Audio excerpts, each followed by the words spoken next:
Eh bien, on va tout de suite à la gare du Nord, d'ailleurs, d'où partent et d'où arrivent les Eurostars pour Londres. Diane Berger s'est rendue sur place pour voir dans quel état d'esprit sont les voyageurs ce soir.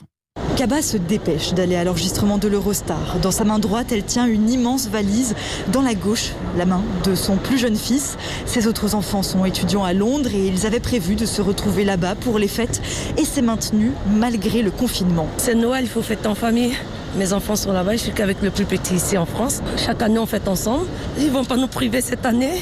Puis la valise a rempli des cadeaux. Et vous avez peur d'avoir du mal à revenir ? Oui, là par contre, oui, on a peur. Je ne saurais pas vous dire comment ça va se passer pour le retour. Elle s'inquiète en effet d'un possible arrêt des trains et des vols entre le Royaume-Uni et la France. Une possibilité à laquelle n'avait pas pensé Anastasia, une jeune Française installée à Londres pour ses études et sur le point d'embarquer. Pour être honnête, j'étais pas au courant, donc du coup ça allait très bien. Après, je me fais pas trop de soucis dans le sens où je suis ressortissante française, donc je pense que j'aurai pas de problème si un jour je veux rentrer chez moi, même un peu en urgence ou quoi. Un peu plus loin, Adam s'est résigné. Son train était prévu depuis plusieurs semaines. Il va faire avec. Retour à la case départ, quoi. Comme au premier lockdown.